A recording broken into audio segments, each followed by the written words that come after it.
الحمد لله نحمده ونستعينه ونستغفره ونؤمن به ونتوكل عليه ونعوذ بالله من شرور أنفسنا ومن سيئات أعمالنا ونعوذ بالله من شرور أنفسنا ومن سيئات أعمالنا ونعوذ بالله من شرور أنفسنا ومن سيئات أعمالنا من يهده الله فلا مضل له ومن يضلله فلا هادي له ونشهد أن لا إله إلا الله وحده لا شريك له ونشهد أن سيدنا ونبينا ومولانا محمدا عبده ورسوله أرسله الله تعالى إلى كافة الناس بشيرا ونذيرا وداعيا إلى الله بإذنه وسراجا منيرا صلى الله تعالى عليه وعلى آله وأصحابه وأزواجه وأتباعه وبارك وسلم تسليما كثيرا كثيرا.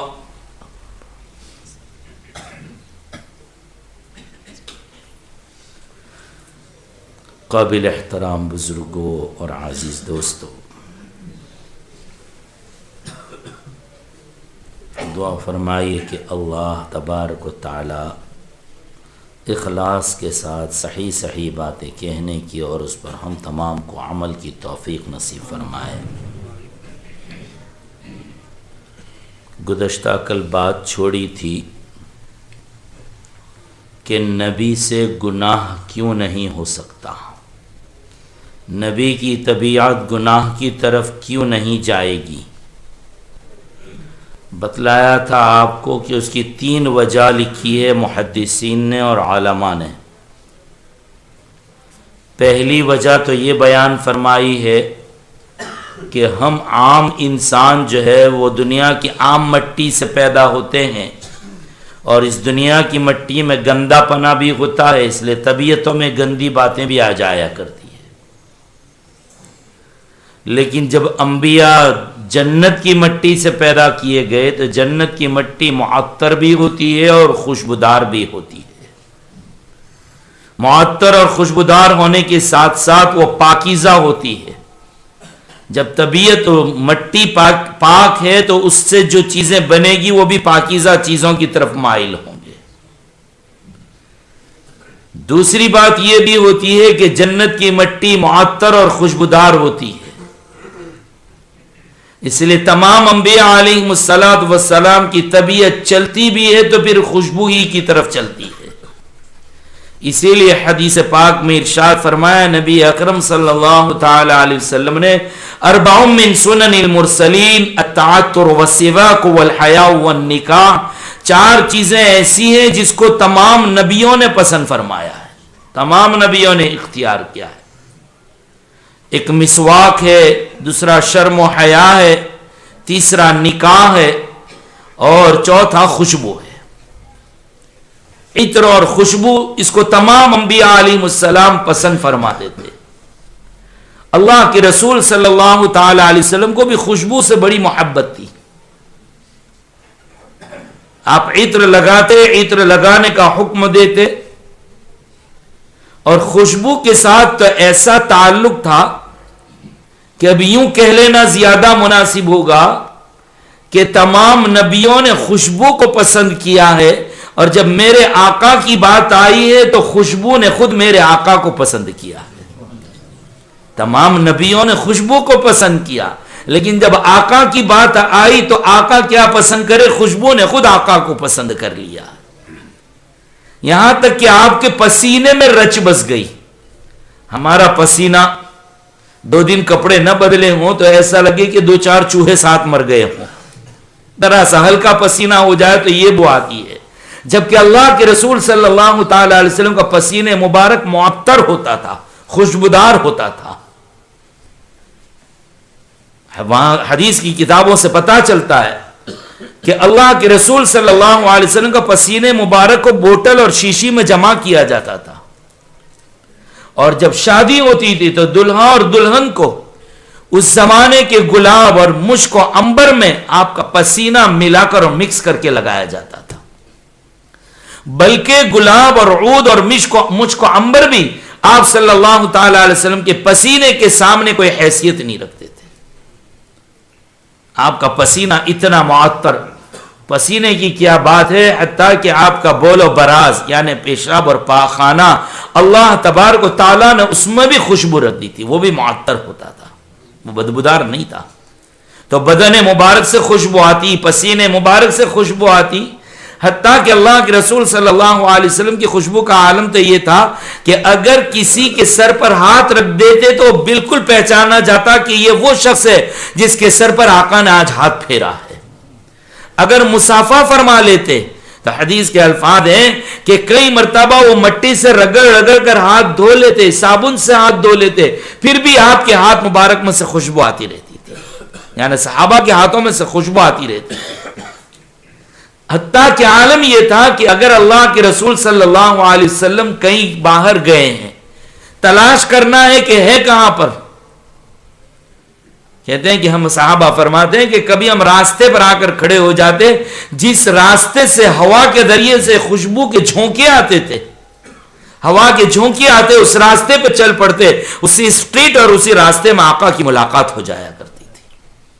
اللہ رب العزت نے آپ کو خوشبو کے ساتھ یہ مقام نصیب فرما سے, لیکن جنت کی مٹی خوشبودار, اس سے جو پیدا کیا گیا اس کا بدن بھی معطر اور خوشبودار ہی ہوگا. بہرحال خلاصہ کلام, پہلی بات تو یہ کہ آقا کی پیدائش میں کون سی مٹی کا مادہ زیادہ ہے, یعنی جنت کی مٹی جو ہے اس کی میجورٹی اور وہ غالب ہے.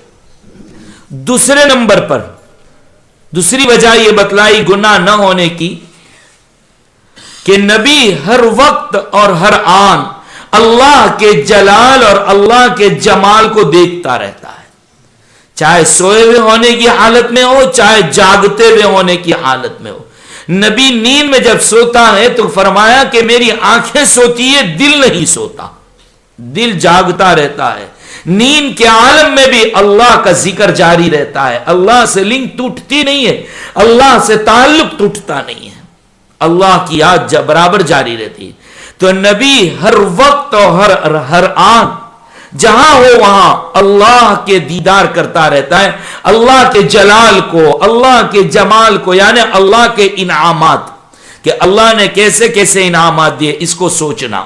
اور جلال, اللہ غصے والے ہیں, اللہ پکڑنے والے ہیں, اللہ جب پکڑنے پر آ جائے تو کوئی چھوڑ نہیں سکتا, اللہ غصے والے ہیں, اللہ قادر مطلق ہے. یہ ساری چیزوں کا ہر وقت سوچتے رہنا, جس کو ہماری زبان میں کہتے ہیں اللہ کا خوف, اللہ کی خشیت. اللہ کا خوف کا نصیب ہو جانا یہ بھی بہت بڑی دولت ہے, بہت بڑی دولت ہے, بہت بڑا انعام ہے جس کو اللہ کا خوف نصیب ہو جائے.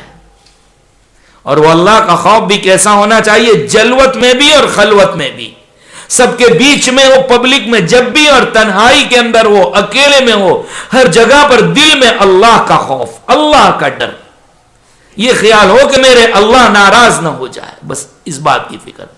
بلکہ اللہ سے خوف مانگتے رہنا چاہیے کہ اللہ تیرا وہ خوف نصیب فرما کہ جس کی وجہ سے میں ہر وقت گناہوں سے بچا رہا ہوں, جو مجھے گناہوں سے بچا دے, جو مجھے گناہوں سے روک دے, وہ تیرا خوف نصیب فرما. یہ خوف بہت بڑی نعمت ہے, انعام ہے باری تعالیٰ کا. ہاں, لیکن جب انسان دنیا کی چیزوں سے ڈرتا ہے تو اللہ کا خوف نکل جاتا ہے. اور یہی ہے کہ انسان آج دنیا میں ساری چیزوں سے ڈرتا ہے, ذرا سا دھکا لگ گیا, مار لگ گئی, کوئی پریشانی ہو گئی, دلوں میں ڈر ضرور آ جاتا ہے, ڈرنے لگتا ہے. لیکن اللہ کی پکڑ کا, اللہ کے خوف بالکل انسان کے دلوں میں نہیں رہتا.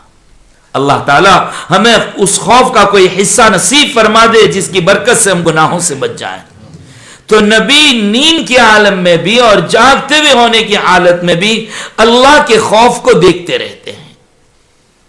اس کی مثال ایسی ہی ہے کہ مدرسہ میں یا اسکول میں کلاس میں بچے جب پڑھنے کے لیے بیٹھتے ہیں تو وہ سامنے اپنے استاد کو جب تک دیکھتے رہتے ہیں تب تو ایسے شریف رہتے ہیں جیسے وہی نازل ہو رہی ان پر، لیکن جیسے ہی استاد نے قدم باہر نکالا کلاس سے، وہ ایسا لگتا ہے کہ دنیا کے سب سے بڑے بدماش اور گنڈے یہیں جمع ہوئے ہیں. پھر تو وہ طوفان اور وہ شرارت جو کہیں دیکھنے کو نہ ملتی وہ ساری درسگاہوں میں اور کلاسوں میں مل جاوے گی.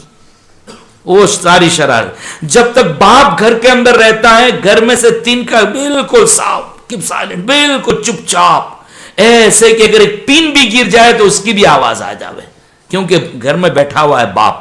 لیکن جیسے ہی ابا نے گھر میں سے قدم نکالا پھر تو وہ بیٹا جو ہوتا ہے وہ بادشاہ بن جاتا ہے. پھر امی کو تو گردانتا نہیں ہے، امی کو تو دیکھ لی جاوے گی. تو گویا ابو کا جوتا، ابو کا ڈنڈا، 14واں علم، تنبیہ الغافلین، یا تو شاندار ابو کی بوم جو ہوتی ہے کہ گالی والی، ہاں تو اس سے سیدھے رہتے، سنبھلے. تو باپ کا جلال جب تک دیکھتے رہتے ہیں تب تک سیدھے، جیسے ہی جلال غائب ہوا پھر وہی ملال شروع کر دیتے سارے گھر والوں کے لیے. ایک کام کرنے والا نوکر اپنی شاپ میں اور دکان میں جب تک باس کو دیکھتا ہے کاؤنٹر پہ سیدھا رہتا ہے، برابر کام کرتا ہے، اور جیسے ہی باس گیا اس پر اس کو بھی لاس. جیسے ہی گیا باس اب دکان میں ہوگی لاس، بس اب یہ تو کھانے میں پڑا ہوا ہے، کودنے میں. تو جب تک آدمی باس کو، مالک کو، استاد کو، شوہر کو یا باپ کو دیکھنے والے دیکھتے رہتے تو کیسے سیدھے رہتے ہیں، کبھی ان سے گناہ کرنے کی جرت اور ہمت بھی نہیں ہوتی. ایسے ہی نبی دنیا میں رہتے ہوئے چاہے کس کام میں مشغول ہو ہر وقت اللہ کے جلال کو دیکھتا رہتا ہے. جب اللہ کے جلال کو دیکھے گا تو گناہ کہاں ہوگا. اور دوسری بات ہے کہ اللہ کے جمال کو بھی دیکھتا رہتا ہے کہ میرے اللہ نے مجھ پر کتنے انعام کیے، میں کتنی نعمتیں کھا رہا ہوں، کتنی استعمال کر رہا ہوں، میں اس کا حق ادا نہیں کرتا.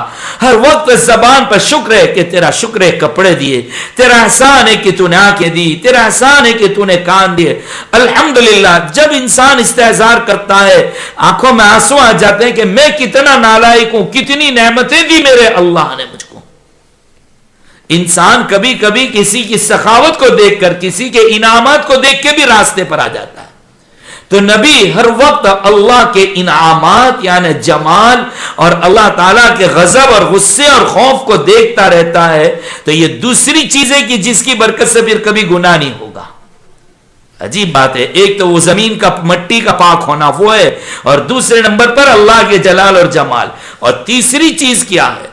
حفاظت خداوندی ہر وقت شامل حال رہتی ہے. کبھی بھی اللہ رب العزت نبی کو گناہ کی طرف جانے نہیں دیتے. ہر وقت اللہ رب العزت نبی کی حفاظت کر لیتے ہیں. ہمیشہ فرشتے ان کے ساتھ رہتے ہیں، یا فرشتوں کو تیزی کے ساتھ بھیجا جاتا ہے کہ ان کی حفاظت ہونی چاہیے. کبھی بھی نہیں جاتا. پھر عرب کی شادی میں اللہ کے رسول صلی اللہ تعالی علیہ وسلم گئے، ساتھی لوگ لے گئے، لیکن آپ جب گئے تو نیند آ گئے، ایسے سوئے کہ وہاں پر لوگوں نے گانا گایا، بجایا، سب کچھ ہو گیا، آپ کو پتہ ہی نہیں چلا. آنکھ کھلی بس دیکھتے کہ کچھ نہیں ہوا. دوسرے دن پھر یہی ہوا کہ ساتھی لوگ لے گئے، آپ بیٹھ گئے وہاں جا کر، لیکن نیند آ گئی، ایسی خطرناک نیند کہ پتہ ہی نہیں چلا کون گایا، کس نے بجایا، کیا طوفان ہوا، کیا ڈانس ہوا، کچھ نہیں. سب ہو گیا. پبلک چلی گئی، وہاں تو کوئی ہے بھی نہیں. جب آنکھ کھلتے تو دیکھتے میں کہاں گیا ہوں.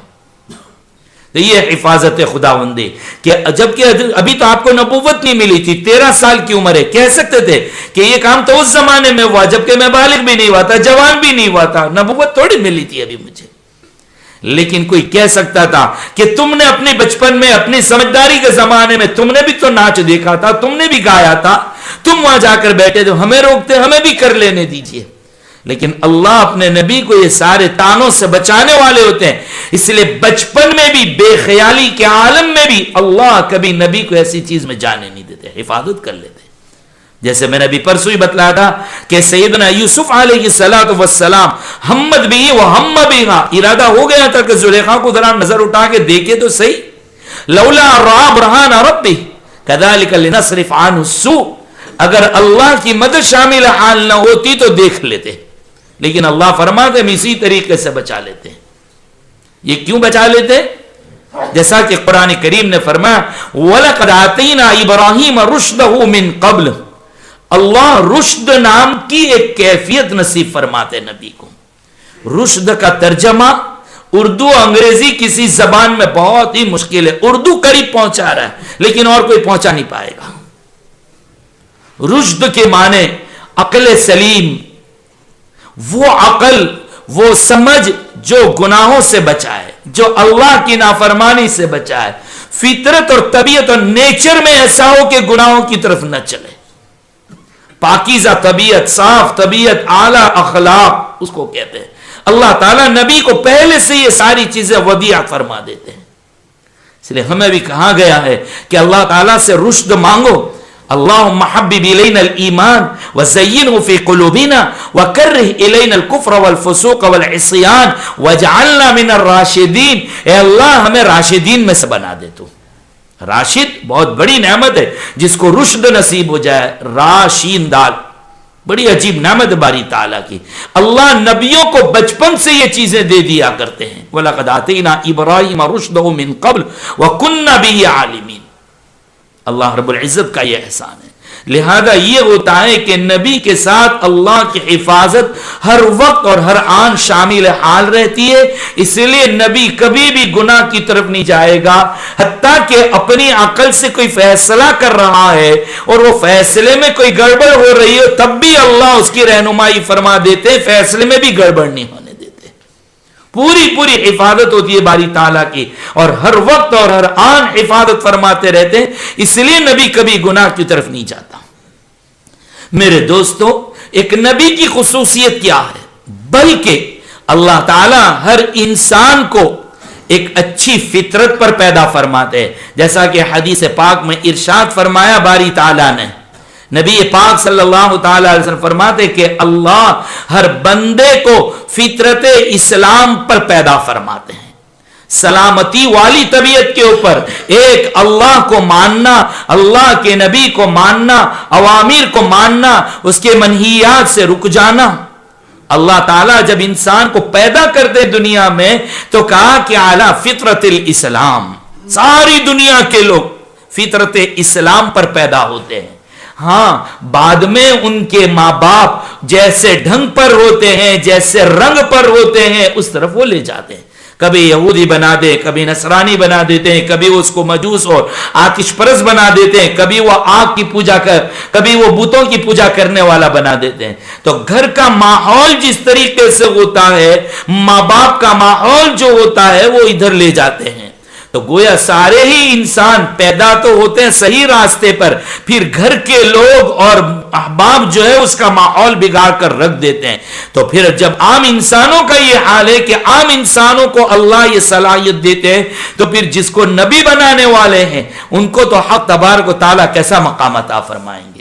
ہمیشہ ان کی حفاظت رہتی ہے. اسی لیے حضور پاک صلی اللہ تعالی علیہ وسلم نے فرمایا، نہ کبھی شراب کو ہاتھ لگایا، نہ کبھی شراب کے لیے سوچا، نہ بت کو کبھی ہاتھ لگایا، نہ بتوں کو کبھی دیکھا.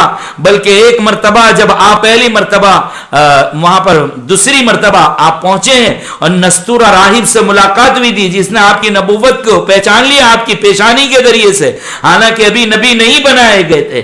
اس وقت جب ایک مارکیٹ کے اندر جب حضرت خدیجہ رضی اللہ تعالیٰ کی طرف سے خریدی کر رہے تھے مال کی اور مال کو بیچ رہے تھے، تو جو دکاندار تھا اس کے ساتھ ذرا کچھ آپ کی لے دے ہو گئے. تو اس نے کہا کہ کھا قسم لات اور عزا کی. اس نے کہا کہ کھا قسم لات اور عزا کی. کہا آپ صلی اللہ تعالی علیہ وسلم نے فرمایا، لات اور عزا میں اس کی قسم نہیں کھاتا، میں ان کو مانتا ہی نہیں ہوں کہ یہ معبود ہے. اس لیے کہ عربوں کے زمانے جاہلیت میں معبود تھے. 3 معبودوں کا نام ہے ان کے، 3 بڑے بڑے بت تھے، ایک لات، ایک عزا اور ایک منات. سورہ نجم میں تینوں کا تذکرہ کیا گیا ہے. افرأیتم اللات والعزا ومنات الثالثة الاخرى. تو لات، منات اور عزا. چلیے جب ایک بات کہتا ہی چلوں درمیان میں، ہندوستان کے اندر ایک بہت بڑے مندر کا نام آپ نے سنا ہوگا جس کو سومنات کا مندر کہتے ہیں. یہ بڑے لوگ جانتے ہیں سب. یہ آیا کہاں سے؟ یہ اصل میں وہی منات بت ہے جو سیدنا خالد ابن ولید رضی اللہ تعالیٰ نے توڑ کر، جس کو عربین سی، ہمارے یہاں جس کو عربی سمندر کہتے ہیں، بحر عرب، اس میں توڑ کے ڈال دیا تھا خالد ابن ولید رضی اللہ تعالیٰ نے. وہ بہتا ہوا یہاں پر آ گیا، اور وہ جو ویراول اور کاٹیاواڑ کا علاقہ ہے جو پھر ہمارے بھروچ کے علاقے سے دریا نکلتا ہے جس کو عربین سی کہتے ہیں، بحر عرب، وہ اس کی طرف آیا دریا میں بہتا بہتا، وہاں کے لوگوں نے پکڑ کے اس کو لٹکا دیا.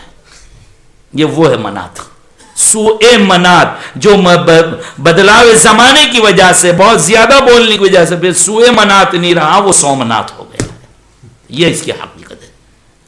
امام شیخ سعدی علیہ الرحمہ نے یہاں پر کافی وقت نکالا ہے.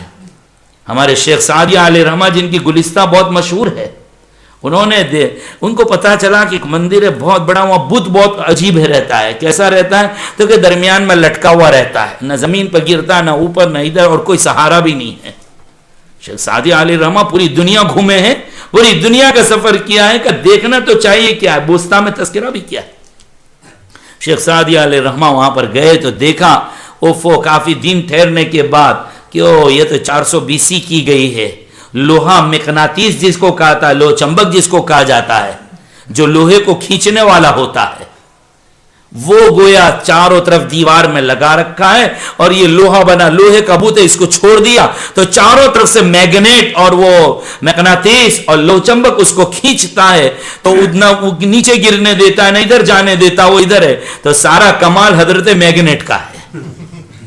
گویا معبود وہ بت نہیں ہے، معبود تو اب ان کو چاہیے کہ میگنیٹ کو سدا کرنا چاہیے کہ اس نے روک کے رکھا ہے معبود کو، وہ گرنے نہیں دیتا. معبود بھاگنا چاہے تب بھی نہیں بھاگ سکتا اب تو، کیونکہ حضرت میگنیٹ نے اس کو روک کے رکھا ہے.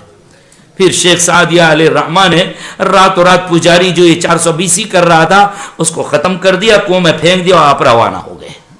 شیخ سعدی علیہ الرحمہ کی گلستہ اور بوستہ فارسی کے اندر بہت مشہور ہے، جس میں بڑا ادب ہے، جس کے اندر بڑی بڑی حکایتیں لکھی ہے. کوئی مولوی جو ہے پکا اور اچھا مقرر نہیں بن سکتا جب تک کہ گلستہ کے واقعات اور بوستہ کے واقعات اس کو یاد نہ ہو. بڑی عجیب چیز ہے گلستہ اور بوستہ. ہم تو لوگوں سے کہتے فارسی پڑھو، لیکن یہاں تو رونا اردو کا ہے. ہاں یہاں تو رونا ہے، اسی لیے کہتے تن ہما داغ داغ شد پمبا کجا کجانے ہم. تن ہما داغ داغ شد، پورا بدن داغ داغ ہے، پمبا کجا کجانے ہم. روئی اور کپاس کو کہاں کہاں رکھیں گے، ایک ساندھو تیرا پھٹتی ہے. ہاں کوئی ادھر کھینچ رہا، کوئی ادھر کھینچ رہا ہے. عجیب ہے. پھر کہتے ہیں کہ اردو میں بھی جان جو پیدا ہوتی ہے، جو کمال پیدا ہوتا ہے، وہ فارسی کے ذریعے سے پیدا ہوتا ہے. فارسی کے اندر بھی بڑے علوم رکھے ہوئے ہیں. پھر بات پھر دوسری طرف نکل جائے گی. تو مجھے تو یہاں پر آپ سے بات یہ کرنی ہے کہ نبی کریم صلی اللہ تعالی علیہ وسلم کو 3 وجہ بتلائی گئی جس کی وجہ سے کہ آپ صلی اللہ نبیوں کو اللہ تبارک و تعالی گناہوں سے روکتے رہتے ہیں اور گناہوں سے نبی کی اللہ تعالی حفاظت فرما لیا کرتے ہیں. یہ 3 چیزیں آپ کو بتلانے کے بعد یہ ایک عرض کر رہا تھا کہ حق تبارک و تعالی عام انسان کو جب ایک اسلام کی فطرت پر پیدا کرتے ہیں تو نبی جس کو بنانا ہوتا ہے وہ تو بہت اعلیٰ درجے کی شخصیت ہوتی ہے، لہذا ہر وقت ہر آن ان کی حفاظت کا ہونا بہت ضروری ہے. اللہ کے رسول صلی اللہ تعالی علیہ وسلم نے نہ کبھی بتوں کو چھیڑا ہے، نہ شراب کو ہاتھ لگایا، نہ کبھی چوری کی، یعنی کوئی چھچورا پن، اخلاق رذیلہ جس کو کہا جائے، کمینہ پن کہا جائے، جو شرافت انسانی کے بالکل خلاف رہے، کبھی کوئی ایسی حرکت نہیں کی آپ صلی اللہ تعالی علیہ وسلم نے. اور ہاں پھر جس پر اللہ اپنی رحمت کا فیصلہ کرنا چاہتے ہیں، محدثین نے اور علماء سیر نے بات بڑی عجیب لکھی ہے، اللہ اس کو تنہائی نصیب فرماتے ہیں، خلوت نصیب فرماتے ہیں کہ بس وہ اکیلے پن میں زیادہ بیٹھتا ہے. اور اکیلے میں پھر کیا کرتا ہے؟ پاگلوں کی حرکت نہیں، ڈپریشن کی وجہ سے وہ الگ نہیں، بلکہ اللہ کا خوف، اللہ کی یاد، اللہ کی عظمت، یہ ساری چیزوں وہ اللہ کو سوچتے رہتے ہیں. بس لطف آتا ہے تو اللہ تسبیحات میں، درود شریف میں بس بیٹھے تو قرآن کریم کی تلاوت، اس کو کہتے ہیں خلوت. چاہے مسجد میں 2 4 5 10 بیٹھے ہوئے، لیکن ایک بندہ آتا ہے کہ لیا قرآن کریم، بس اس کو مزہ ہی نہیں آتا. حالانکہ دوست و احباب بھی ہیں، پڑھنے والے بھی بیٹھے ہیں، کچھ کرنے والے بیٹھے ہوئے، لیکن اس کو تو مزہ قائم آ رہا ہے قرآن کریم کی. بس وہ آہستہ آہستہ پڑھ، انگلیاں گھومتی جا رہی ہے. بھئی کتنے ختم ہو گئے، کتنے پارے پڑھ رہے روزانہ؟ 15. کچھ الف کا نام بھالا بھی آتا ہے ترجمہ، کچھ پلے پڑے یا نہ پڑے، میرے رب کا کلام ہے، اس میں کتنی مٹھاس ہے، دنیا کی کوئی چاکلیٹ میں اتنی مٹھاس نہیں. ذرا لگا کر تو دیکھو، عجیب پاگل پن اللہ تعالیٰ نصیب فرماتے تھے. ذرا فرصت ملی، بس وہ ذرا فرصت ملی وہ یہ بھی بہت بڑی دولت اور نعمت ہے. جس کو ذکر کا موقع مل جائے, کسی کو قرآن کریم کے تعلیم کا موقع مل جائے, کسی کو اللہ رسول کی باتوں کے مذاکرے اس کا تذکرہ نصیب ہو جائے, یہ بھی بہت بڑی دولت ہے. اور کچھ ہوتے ہیں کہ بالکل فرصت علی خاں ہوتے ہیں, نہ کام کے نہ کاج کے. ہماری گجراتی میں کہاوت مشہور ہے کہ نورو بیٹھے نہ خود واڑے. بالکل ان کو تیری میری کے علاوہ کچھ نظر نہیں آتا, ادھر دیکھا ادھر دیکھا. غیبت خور ہے جن کو میں کہا کرتا ہوں, اور وہ کہتے ہیں کہ میرے سامنے گڑبڑ کون کیا کرے, ایک ایک کو جانتا ہوں. اور وہ دیکھتے رہتے, بیٹھے بیٹھے ہیں دیکھتے, یہ آیا یہ دندے, یہ آیا یہ دندے, یہ آیا یہ دندے. یہ بادلوں کا مزاج ہوتا ہے, یہ طبیعت ہوتی ہے. یہ خوش نہیں ہونا چاہیے, یہ سمجھ لینا چاہیے اللہ کا عذاب ہے. اللہ نے ان لوگوں کو عذاب میں مبتلا رکھا ہے. جن لوگوں کو دوسروں کے عیب نظر آتے ہیں ان کو سمجھ لینا چاہیے کہ یہ اللہ کا عذاب ہے کہ جو اللہ مجھے لوگوں کے عیب دکھلا رہے ہیں. خوش ہونے کی ضرورت نہیں ہے بھائی کہ میں ایک ایک کو جانتا ہوں, میرے سامنے گڑبڑ تو کیا کرے. ایک ایک کتنے پانی میں سب کو جانتا ہوں. جی کتنے پانی میں, اس میں ڈبائیں گے اللہ آپ کو. آپ کی ساری نیکیاں وہاں چلی جائے گی اور وہاں کے گناہ سیدھے ادھر آ جائیں گے. دعا یہ کرو کہ اللہ کسی کے عیب ہم کو نہیں دکھائے, یہ دعا ہونی چاہیے. برخلاف انسان تلاش میں رہتا ہے. بعض لوگوں کے پاس بات کرنے کا بڑا سلیقہ ہوتا ہے کہ نکلوا میں کسی طریقے سے کھجلی ہوتی ہے, ان کو کھجلی ہوتی ہے. وہ اکیلے میں بیٹھ کے ان کو خلوت ایسی نصیب ہوتی ہے کہ وہ خلوت میں بیٹھ کے شیطانی سوچ کرتے ہیں, ملے تو اس کو کس طریقے سے کرے دوں بات, کیسے نکلواؤں اس کے پاس سے. یہ دھندے لوگوں کے ایسے سڑے ہوئے مزاج رہتے ہیں, ایسے شیطانی دماغ رہتے ہیں. تو خلوت بہت بڑی نعمت ہے. وہ خلوت کے جس میں اللہ کی یاد نصیب ہو جائے اور اللہ کی سوچ ہو, رسول کی اور نبی اور دین کی سوچ ہو, یہ تمام لوگوں میں بیٹھنے سے بہتر ہے ایسی تنہائی. اور ایسی تنہائی کہ جس میں شیطانیت سوچتا رہتا ہو, یہ خلوت سے پناہ مانگنی چاہیے پروردگار عالم کی. اللہ سے پناہ مانگنی چاہیے, اللہ کا عذاب ہے. تو جس پر اللہ اپنی رحمتیں نازل کرنے والے ہوتے ہیں, اپنے رحمت کا مستحق بنانا چاہتے ہیں, حق تبارک و تعالی ان کو تنہائی اور خلوت نصیب فرماتے ہیں. سورہ کہف کے اندر باری تعالیٰ نے فرمایا فَأْوُوا إِلَى الْكَهْفِ يَنشُرْ لَكُمْ رَبُّكُمْ مِنْ رَحْمَتِهِ وَيُهَيِّئْ لَكُمْ مِنْ أَمْرِكُمْ مِرْفَقًا. اللہ تعالیٰ کہا کہ جاؤ غار کے اندر ٹھکانہ پکڑ لو. اصحاب کہف جو ہے نا, ان کو کہا تھا کہ جاؤ ایک غار میں جاؤ, گوفا میں جاؤ پہاڑ کی, اور وہاں ٹھکانہ پکڑ لو. وَيُهَيِّئْ لَكُمْ مِنْ أَمْرِكُمْ مِرْفَقًا. اللہ نرمی کا انتظام کریں گے. اللہ نے تمہارے لیے رحمت کا فیصلہ کر لیا ہے. تو اللہ اپنی رحمت جس کو دینا چاہتے ہیں ان کو ایسا کہ پبلک سے اور مخلوق سے کٹ کٹا کر کے تنہائی نصیب فرماتے. تو اللہ کے رسول صلی اللہ تعالی علیہ وسلم کو بھی دنیا کی انسانیت کو دیکھ کر گھبرا رہے تھے. آقا یہ کیا ہو گیا ہے, ایک ذرا سی بات پہ لوٹ کھسوٹ مار دھاڑ, یعنی حیوانیت اور درندے صفت, پھاڑ کھانے والے جانور بھی شرما جاوے, انسان اتنا بے غیرتا بن گیا ہے. یہ حال یہ دیکھ کر آپ تڑپ رہے تھے. اللہ کے رسول بالکل بے چین تھے, پریشان تھے, کبھی ہاتھ اٹھاتے کبھی روتے اللہ کے سامنے کہ یا اللہ یہ اس انسانیت کا کیا ہوگا. جس دل میں اتنی تڑپ تھی, اللہ آپ کو کیا معلوم تھا کہ اللہ نے مجھے ہی منتخب کر لیا ہے. یہ سارے جب اللہ کوئی کام بنانے والے ہوتے ہیں, اللہ اسباب پیدا فرما دیتے ہیں. دیکھیے اللہ نے اسباب پیدا فرمایا. آپ غار حرا میں جانے لگے, کئی دنوں کا توشہ اور ٹفن اور کھانا لے کر آپ غار حرا میں چلے جاتے. اس طریقے سے بیٹھے پہاڑ کی چوٹی, حجاج تو گئے, بہت سے لوگ چڑھ کر آئے. ایسی جگہ ہے غار حرا کہ وہاں بیٹھے تو سیدھا سامنے کعبۃ اللہ شریف بھی نظر آ جاتا. اللہ کے رسول صلی اللہ علیہ وسلم کئی دنوں تک اللہ کی یاد میں رہتے. پھر کھانا ختم ہوتا تو اترتے نیچے اور اپنے گھر آتے کھانا لینے کے لیے, پھر چلے جاتے. کبھی سیدہ خدیجہ رضی اللہ تعالیٰ عنہ آپ کو کھانا پہنچا دیتی. لیکن انسانیت کے غم میں گھلتے رہتے, تڑپتے رہتے, پریشان ہوتے رہتے. ایک سوال یہ پیدا ہوتا ہے کہ آپ غار حرا میں اپنی نبوت سے پہلے کس کے طریقے پر عبادت کرتے تھے. بعض روایات کے اندر ہے کہ سیدنا ابراہیم علیہ نبینا علیہ الصلوۃ والسلام کے طریقے پر آپ عبادت فرماتے تھے.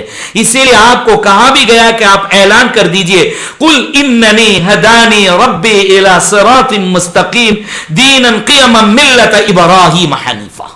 آپ فرما دیجئے، آپ اعلان کر دیجئے کہ میرے اللہ نے مجھے ہدایت کی ہے صراط مستقیم کی طرف، اور وہ ملت ابراہیمی ہے، سیدنا ابراہیم علیہ السلام کے طریقے پر۔ اور بعض روایات سے یہ پتا چلتا ہے کہ سیدنا نوح علیہ السلام کے طریقے پر آپ نے عبادت کی، لیکن علماء نے تطبیق یہ دی کہ نوح علیہ السلام ہی کا طریقہ تھا جس کو سمجھایا تھا سیدنا ابراہیم علیہ السلام نے، اور وہی چیز آئی تھی اللہ کے رسول صلی اللہ تعالی علیہ وسلم بعد۔ اس لیے یوں کہنا کہ سیدنا نوح علیہ السلام کے طریقے پر عبادت، یہ بھی صحیح، یوں کہہ دے کہ سیدنا ابراہیم علیہ السلام کے طریقے پر عبادت کرتے، یہ بھی صحیح ہے، کوئی غلط نہیں ہے۔ اور ویسے موٹی باتیں، اصولی باتیں تو تمام نبیوں کی ایک ہوتی تھی، اس لیے اصولی بات میں اگر یہ کہہ دیا جائے کہ تمام انبیاء کا دین آپ کی طبیعت کے اندر تھا، آپ کے اندر اللہ تعالیٰ نے یہ صلاحیت عطا فرما دی تھی کہ بیک وقت تمام انبیاء کی عبادت کا طریقہ آپ کی طبیعت میں جمع ہو جاتا تھا۔ یہ کمال تھا نبی پاک صلی اللہ تعالی علیہ وسلم کا۔ بہرحال خلوت کے اندر تنہائی میں تڑپتے رہتے تھے، عبادتیں کرتے رہتے تھے۔ حق تبارک و تعالیٰ نے وہاں پر اس فرشتے کو بھیجا جس کو سیدنا جبرائیل علیہ السلام کہتے ہیں۔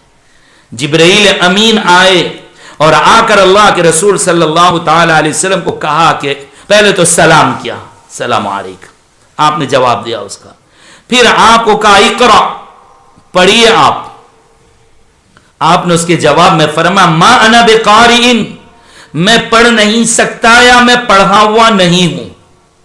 ایک مرتبہ نہیں، 3 مرتبہ فرشتے نے ایسا کیا، پکڑ کر دبایا پھر چھوڑ دیا۔ یہ دبانا کیا ہوتا ہے؟ یہ بزرگوں کے یہاں بھی طریقہ دیکھا ہے کہ بزرگ لوگ جس سے تعلق قائم کر لیتے ہیں اس کو کبھی اپنے سینے سے دبا لیتے ہیں، ساری چیزیں ادھر کی ادھر منتقل ہو جاتی ہیں۔ اب اس دور میں سمجھنا مشکل تو نہیں ہے بھائی، زیروکس مشین ہے، زیروکس کاغذ کیا کیجئے، وہ مشین اٹھا کاغذ اس میں دبا دو، بس وہاں سے فوٹو کاپی کر دوسرے کاغذ میں نکل آتا ہے۔ تو 2 گلاس جب دبے ہیں اور لائٹ کا کرنٹ لگا ہے تو ایک کاغذ کی چیز دوسرے کاغذ میں منتقل ہو گئی۔ اور اس سے بھی آسان اب تو کیا ہے، 2 تار ادھر سے کمپیوٹر اور سیل فون موبائل میں جوڑ دو، ادھر نیٹ سے لے لیا، ادھر لگا دیا، صاحب چلیے آ گیا۔ ارے اپنے سیل فون پہ نیٹ اور موبائل چالو کیا، اس سے ادھر ڈاؤن لوڈ کر لیا، ہو جاتا ہے۔ اور پھر بلوٹوتھ نام کی بھی بڑی مصیبت ہوتی ہے کچھ کہ گویا ادھر تم اپنا شروع کرو، ہم ادھر 2 شروع کرتے، کھلونا ادھر بھی چل رہا ادھر بھی چل رہا ہے، صاحب ادھر سے دبا دیا کہ چل تیرے پاس آ گیا، اوکے کر دے، کہاں اوکے، تو ادھر آنا شروع ہو جاتا ہے، ادھر کی ساری فائل ادھر آ جاتی ہے۔ تو 2 دور دور بیٹھے ہوئے موبائل انسان کے بنائے ہوئے دونوں ساتھ ایک دوسرے سے چپکانے بھی نہیں پڑتے اب تو، اور ایسے بھی موبائل دیکھے کہ ادھر سے جھٹکا مار رہا وہ ادھر سے لے رہا پکڑ کے، ادھر کی آ گئے 1 ہی منٹ کے اندر۔ یا اللہ، جب انسان مشین ایسے بناتا ہے کہ ایک مشین دوسرے مشین کی طرف توجہ کرتا ہے تو اپنی چیز ساری اس کے اندر پہنچا دیتا اور یہاں کچھ کم بھی نہیں ہوتا۔ تو اللہ والوں کا بھی یہ طریقہ رہا ہے کہ اللہ والے کبھی تو دبا کر سینے سے لگا کر اور بھینچ کر اپنی ساری صفات ادھر منتقل کر دیا کرتے ہیں۔ حضرت خواجہ باقی باللہ رحمت اللہ علیہ، ان کے پاس ان کے مرید گھر کہا کہ حضرت توجہ ڈال دیں، یا ان کی تمنا تھی کہ میں حضرت جیسا بن جاؤں، کہا کہ پیارے برداشت نہیں کر سکتے کہ پہلے تو تعلق قائم کرنا پڑے گا یہ، لیکن جب بہت اصرار کیا تو جیسے ہی توجہ ڈالی ایک ہی لمحے میں ساری صفات ادھر منتقل ہو گئی۔ اب زمین پہ چلنا بھی مشکل ہو رہا ہے، گر رہے ہیں، لتھڑ رہے ہیں، کہ جو ساری صفات خداوندی ادھر آئی تھی وہ ادھر منتقل ہو گئی۔ تو ایسا ہی نبی پاک صلی اللہ تعالی علیہ وسلم کو جبرائیل دبا رہے ہیں، کیوں کہ جو ملکوتی صفات ہیں، فرشتے کی جو صفات ہیں، قوت برداشت ہے، کیونکہ وحی کوئی آسان کام نہیں ہے، جیسا کہ خود قرآن کریم میں فرمایا اِنَّا سَنُلْقِي عَلَيْكَ قَوْلًا ثَقِيلًا، یہ ہمارے محبوب صلی اللہ تعالی علیہ وسلم ہم آپ پر ایک بوجھل کلام نازل کرنے والے ہیں۔ بوجھل کلام، کیسا بوجھل؟ اللہ تعالیٰ نے آسمانوں کو دیا، اے آسمان تو لے لے اس قرآن کو۔ آسمان نے کہا اے اللہ میں اپنے سینے پر بڑے سے بڑے فرشتے کو اٹھا لے سکتا ہوں لیکن تیرے کلام کو نہیں اٹھا سکتا۔ زمین تو لے لے، کہا اے اللہ میں ہمالیہ کو اپنے سینے پر اٹھا لوں گی، کوہ طور کو اٹھا لوں گی، جبل احد کو اٹھا لوں گی، لیکن قرآن کریم کو اٹھاؤں یہ میرے برداشت سے باہر، میں نہیں اٹھا سکتا۔ کہا کہ پھر کس کو دیا؟ پہاڑ نے تو بلکہ یوں کہا، اپنی پہاڑ کی تو زبانی سن لیجئے کہ سیدنا موسیٰ علیہ السلام کو جب اللہ تعالیٰ سے بات چیت کا موقع ملا کہ قال ہی عصای اتوکل علیہا، یہ جب بات چیت کا موقع ملا اللہ پاک سے تو موسیٰ نے بھی بات لمبی کی، حالانکہ سوال ایک کیا تھا لیکن جواب بہت زیادہ، بات لمبی کر دی، بڑا مزہ آ رہا تھا بات کرنے میں۔ اب یہ ہوا تو کہنے لگے کہ ارینی انظر الیک، باتوں سے جی نہیں بھرتا، اب تو مکھڑا دکھا دے تیرا، درشن تو کرا دے، دیدار تو کروا دے، دیکھوں گا نہیں تو چلے گا نہیں، کب تک فون کے اوپر بات چیت ہوتی رہے گی، کب تک وحی کا سلسلہ رہے گا، اب تو سامنے بھی آ جا۔ اللہ ان کا نہیں دیکھ سکتے تو کاری نہیں کالن ترانی، کاری نہیں کالن ترانی، اصرار بڑھتا چلا گیا، کہا دیکھنا دیکھنا، چلو ٹھیک ہے دیکھ لیں گے، ہم اپنی تجلی ڈالتے ہیں پہاڑ کے اوپر، ذرا سا پرتو ایک فلش کرتے ہیں، بس آپ اس کو دیکھ لیجئے، اگر آپ نے دیکھ لیا تو بات آگے بڑھا ہی جائے گی۔ اللہ نے ایک تجلی، ایک فلش کیا ہے، بس ایسا پہاڑ کا حصہ جل گیا اور موسیٰ علیہ السلام بے ہوش ہو کے دھڑام سے گرے نیچے۔ جیسے ہوش آیا، فلما افاق قال سبحانک تبت الیک، جیسے ہی افاق ہوا تو توبہ کرنے لگے، اللہ میں نے ایک ایسی چیز کا اصرار کیا جو آپ کی شان میں بے ادبی اور گستاخی، مجھے نہیں کرنا چاہیے تھا، میں نے کر لیا، میں معافی مانگتا ہوں۔ تو پہاڑ تو کہنے لگا یا اللہ تیری ایک تجلی آئی ہے، تیری ایک نور آیا ہے، ایک فلش ہوا ہے تو میں بے ہوش ہو کے گر گیا۔ تو یہ قرآن کریم جو وحی کے ذریعے سے آ رہا ہے تو بے شمار تجلیات اور انوارات کا مرکز، کون برداشت کر سکتا ہے؟ اسی لیے تو کہتے ہیں جو حفاظ قرآن پڑھتے ہیں قرآن کریم اور یہ جو سینے میں یاد کرتے ہیں، چاہیے تو یہ تھا کہ ان کے دماغ پھٹ جانے چاہیے تھے، ان کے سینے ٹوٹ جانے چاہیے تھے۔ خود قرآن کریم کہہ رہا، میں نہیں کہہ رہا، قرآن کہہ رہا، لو انزلنا هذا القرآن على جبل لرأيته خاشعا متصدعا من خشیۃ اللہ، کہ اگر ہم اس کو پہاڑوں کی چٹانوں پر نازل کر دیتے تو اللہ کے خوف اور خشیت کی وجہ سے چٹانیں جو ہیں وہ بالکل پاؤڈر ہو جاتی، پارا ہو جاتی۔ تو پتھروں کی چٹان اس سے زیادہ مضبوط ہے یہ حفاظ قرآن۔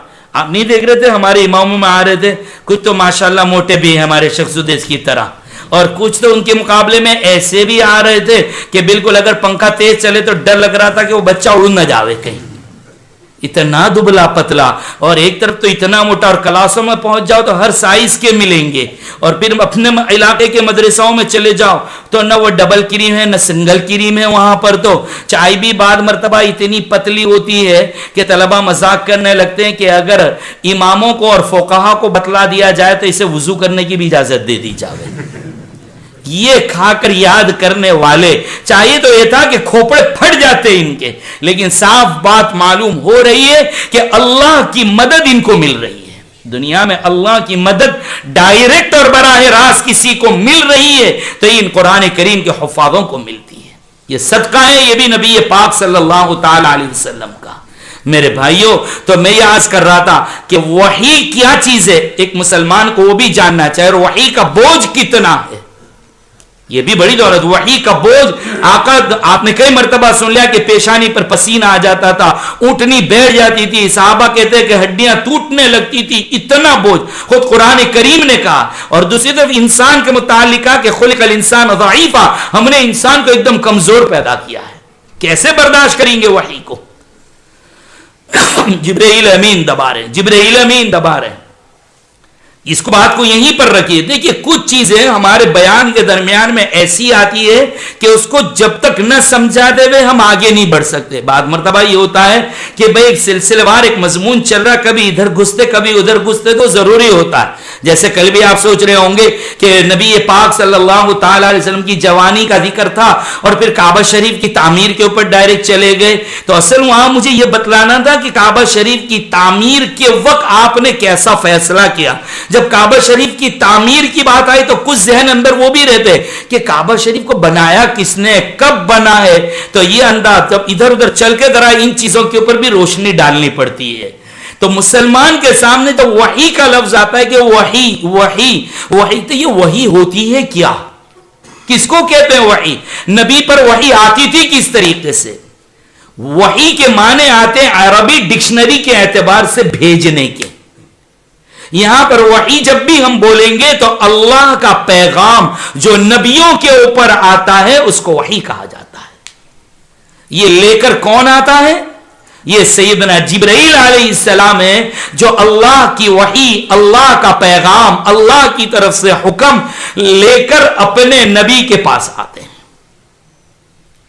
کتنے طریقے سے آئے, کیسے طریقے سے آئے؟ علماء نے 5 طریقے بیان کیے ہیں. الاتقان فی علوم القرآن ایک تفسیر کی بڑی کتاب ہے, اس کے اندر وحی کے بہت سے طریقے بتلائے, اس میں چند یہ طریقے بھی بتلائے. ایک طریقہ یہ بھی بتلایا علامہ محی الدین ابن عربی رحمت اللہ علیہ, جب ان سے پوچھا گیا تو انہوں نے عائشہ رضی اللہ تعالی عنہا کی روایت نقل فرمائی کہ اللہ کے رسول صلی اللہ تعالی علیہ وسلم نے وحی کو سمجھانے کے لیے یہ الفاظ استعمال فرمائے کہ کسلسلۃ الجرس, عربی میں سلسل کہتے ہیں آواز, اور جرس گھنٹی, گویا گھنٹی کی سی آواز جیسی ایک آواز ہوتی ہے. یعنی فرشتہ آتا ہے میرے پاس اور جب سناتا ہے تو ایسا لگتا ہے کہ گھنٹی بج رہی ہے, کچھ گھنٹی کی سی آواز. کیوں؟ یہ نہیں کہ گھنٹی بجتی تھی آپ یہ پریشان نہ ہو, نہیں, آواز کو اللہ کے رسول صلی اللہ علیہ وسلم بتلا رہے کہ وحی کی آواز بالکل گھنٹی جیسی آواز ہوتی تھی. یہ مطلب نہیں ہے کہ گھنٹی بجتی تھی, یہ سمجھ کے چلیے آپ, جیسے گھنٹی بجتے وقت جو آواز ہوتی ہے نا, جو آواز نکلتی ہے نا, وہ آواز ہوتی تھی. ورنہ یہ نہ سمجھے کہ فرشتہ آتا تھا گھنٹے بجاتا تھا. ہاں آپ شروع کر دو گے, کیونکہ گھنٹی میں سے جو آواز نکلتی تھی وہ آواز سے تشبیہ دی اللہ کے رسول صلی اللہ تعالی علیہ وسلم, اور علماء نے اس کی وجہ بیان فرمائی کہ کیوں آپ نے یہ گھنٹی کی سی آواز کیوں کہا. جب گھنٹی بجتی ہے تو یہ اندازہ لگانا مشکل ہو جاتا ہے کہ آواز ادھر سے آ رہی ہے کہ ادھر سے آ رہی ہے, کہ گھنٹی کچھ چیز ہی, گھنٹی خود گول ہوتی ہے, جب اس میں پڑتی ہے دونوں طرف تو پھر یہ ہوتا ہے کہ آواز اوپر جب پھیلتی ہے تو یہ اندازہ لگانا مشکل ہے کدھر سے آ رہی ہے آواز, ادھر سے کہ ادھر سے ادھر. بہت توجہ لگاتا ہے تب جا کر فیصلہ. گویا حضور پاک صلی اللہ تعالی علیہ وسلم یہ فرما رہے ہیں کہ جب وحی کا نزول ہوتا تھا تو مجھ پر بہت بوجھ پڑتا تھا اور میں پوری توجہ ادھر لگا دیتا تھا, کبھی بھی میں ذرہ برابر بھی ادھر ادھر کا سوچ بھی نہیں سکتا تھا. یہ لگا لیجیے اندازہ. یعنی وحی جب نازل ہوتی تھی تو آپ یہ تصور نہ کریں, یہ خیال نہ کریں کہ حضور دوسرے کاموں میں لگ جاتے ہوں گے, دوسری باتوں میں لگ جاتے ہوں گے, نہیں, پوری توجہ سے سننے اور یاد کرنے میں لگ جایا کرتے تھے. تو کسلسلۃ الجرس, کبھی یوں فرمایا, حضرت عمر رضی اللہ تعالیٰ عنہ فرماتے ہیں ہم اللہ کے رسول صلی اللہ تعالیٰ علیہ وسلم کے پاس بیٹھے ہوئے ہوتے تھے اور وحی کا نازل ہونا شروع ہو جاتا تھا, اور آواز کچھ ہوتی تھی جیسے مکھی کی بھن بھناہٹ. یہاں تو بہت زیادہ آپ نے مکھی دیکھی نہیں ہے, وہ مکھی اور مچھر کو دیکھا ہوگا, مچھر بھی آتا ہے, گاؤں میں جاؤ کبھی تو پھر مچھردانی لگانی پڑتی ہے اور پھر اس میں اوں کر کے وہ دور سے سائرن بجاتا ہوا آتا ہے کم بخت, اور 2-4 مل جائے تو پھر نیند بھی خراب کر دے گا آپ کی. اور مکھی جب آم کا سیزن ہوتا ہے, مینگو جب اس کی سیزن ہوتی ہے تو پھر لیٹسٹ ایک اللہ تعالیٰ کی مکھیاں دیکھنے کی قدرت دیکھنے کو ملتی ہے, اور بہت سی مکھیاں ہو تو اس کی ایک عجیب بھن بھناہٹ, مکھی کی آواز کو بھن بھناہٹ کہتے ہیں. اب یہ سارا اردو میں ملے گا آپ کو, ہاں, کہ اس کو بھن بھناہٹ کہتے ہیں, اور اس کو کیا کہتے ہیں, گدھے کی آواز کو کیا, خنزیر کی آواز کو کیا, گھوڑے کی آواز, سب آوازوں کے الگ الگ نام ہے اردو اور عربی کے اندر. مکھی کی جو آواز نکلتی ہے اس کو بھن بھناہٹ کہتے ہیں. تو گویا ایسی ایک آواز ہوتی تھی, بس پھر وہ کیفیت وحی کی ختم ہو جاتی تھی, تو جو کچھ نبی نے سنا ہوتا تھا اللہ کے رسول صلی اللہ تعالی علیہ وسلم ہم کو وہ سنا دیا کرتے تھے. تو یہ پہلا طریقہ, یا تو گھنٹی بجنے کی سی آواز یا تو مکھی کی بھن بھناہٹ, یہ پہلا طریقہ. اس جیسی کچھ آواز ہوتی تھی, لوگ قریب بھی بیٹھتے تھے لیکن لوگوں کو پلے نہیں پڑتا تھا کہ کیا ہو رہا.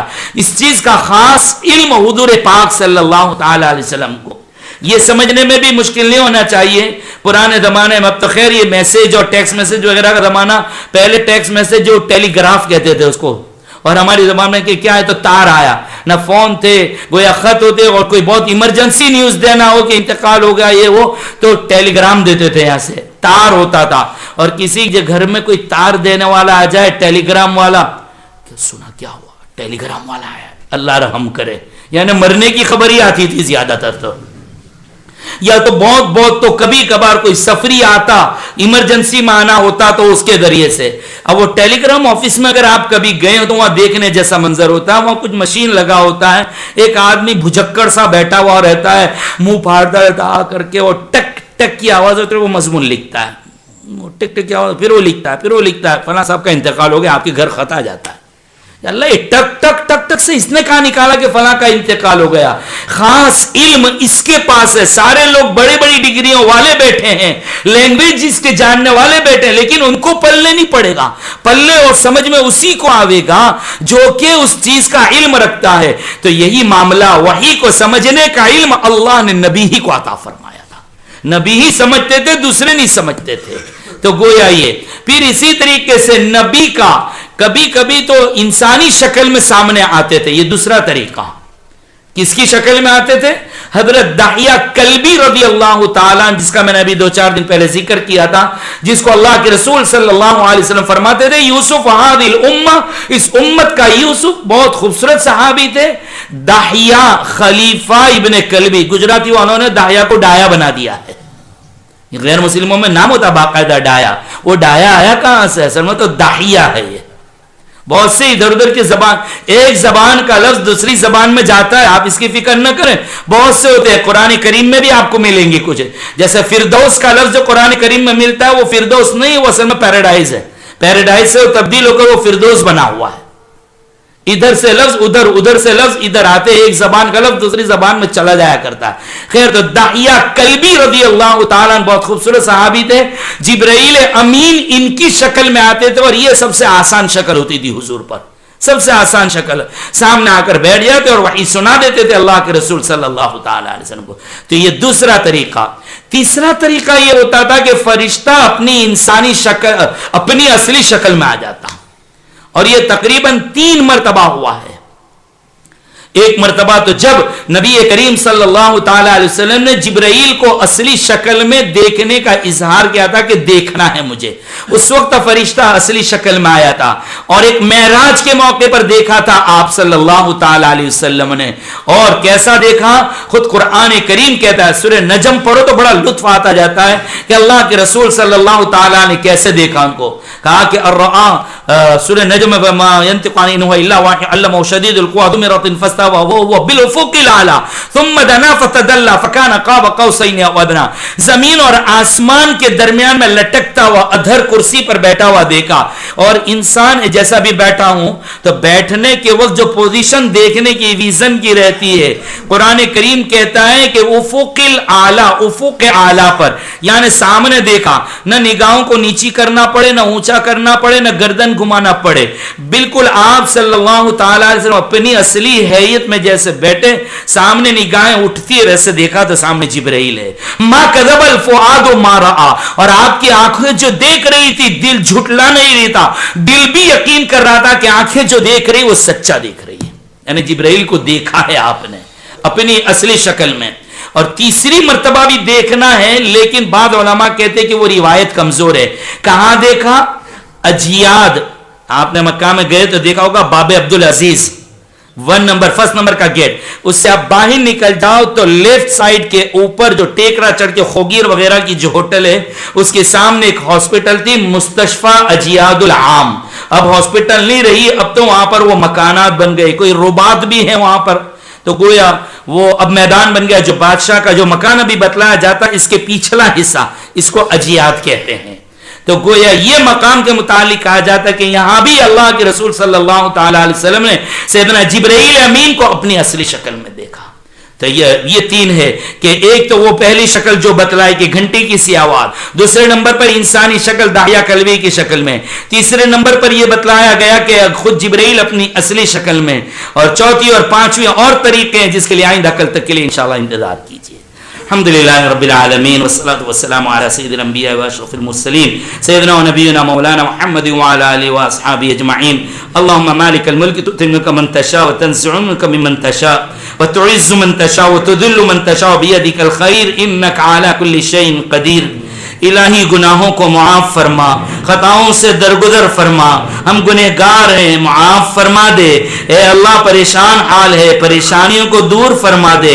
ہماری پریشانیوں کو ہم سے زیادہ آپ جانتے ہیں, ہماری حاجتوں سے آپ ہم سے زیادہ واقف ہیں. اپنے پاس سے, اپنی رحمت سے, اپنے فضل سے ہماری حاجتوں کے پورا ہونے کی شکلیں پیدا فرما دے. ہمارے بیماروں کو شفا کاملہ عاجلہ دائمہ مستقرہ نصیب فرما. ہمارے بیماروں کو شفا کلی نصیب فرما. قرضداروں کے قرضے کی کی ادائیگی کا بہترین انتظام فرما. اے اللہ تیرے حقوق میں ہونے والی کوتاہیوں کو اپنے فضل و کرم سے معاف فرما. تیرے بندوں کے حقوق میں جو کوتاہیاں ہو رہی ہے مرنے سے پہلے پہلے ادا کرنے کی توفیق عطا فرما. اس کی ادائیگی میں تو ہمارا مددگار بن جا. ہم میں سے جو جا چکے تو ان کی بال بال مغفرت فرما, کروٹ کروٹ چین سکون نصیب فرما. ہم میں سے جن کے والدین جا چکے ہیں اللہ ان والدین کو معاف فرما دے, ان کی مغفرت فرما دے, جنت الفردوس میں اعلیٰ مقام نصیب فرما دے. اور جن کے ماں باپ زندہ ہیں اے اللہ ان اولاد کو اپنے ماں باپ کی خدمت کرنے کی توفیق عطا فرما. اے اللہ ماں باپ کو اولاد پر شفقت کی توفیق عطا فرما اور اولاد کو ماں باپ کا احترام کرنے کی توفیق عطا فرما. پروردگار عالم ہمیں اپنے ماں باپ کی آنکھوں کی ٹھنڈک بنا دے, ہماری اولاد کو ہماری آنکھوں کی ٹھنڈک بنا دے. حرام لقمے سے حفاظت فرما, حرام لقمے سے حفاظت فرما. ہمیں اپنے ایمان کو بچانے کی اور محفوظ رکھنے کی اور سنبھالنے کی توفیق عطا فرما. تراویح کو قبول فرما, روزوں کو قبول فرما. اے اللہ جو بقیہ دین اور گھڑیاں اور وقت باقی ہے اے اللہ اپنی مرضی کے مطابق ادا کرنے کی توفیق عطا فرما, اپنی مرضی کے مطابق ادا کرنے کی توفیق عطا فرما. مولا اگر ہم میں سے کسی کی مغفرت نہ ہوئی ہو, جہنم سے خلاصی نہیں ہوئی ہو, رحمت کا فیصلہ نہیں ہوا ہو تو ماں بقیہ گھڑی جو ہے اے اللہ اس میں ہماری رحمت کا فیصلہ فرما دے, جہنم سے خلاصی کا فیصلہ فرما دے, مغفرت کا فیصلہ فرما دے. آج ہم سب مل کر آپ سے اتحاد, اتفاق, مودت, محبت کا سوال کرتے ہیں. ہم سب میں بڑے چھوٹوں میں آپس میں رشتہ داروں میں قریب اور دور کے پاس پڑوسی تمام پوری امت میں آپس میں مودت محبت نصیب فرما. دعاؤں کو رد نہ فرما, قبول فرما. اے اللہ ہمارے طرف سے ہمارے آقا نبی پاک صلی اللہ تعالی علیہ وسلم کو اپنی شان بہترین بدلہ اور صلاۃ و سلام نازل فرما, نصیب فرما, عطا فرما. جزا اللہ عنا محمد ما هو اهل سبحان ربک رب العزت عما یصفون, سلام علی المرسلین والحمد للہ رب العالمین.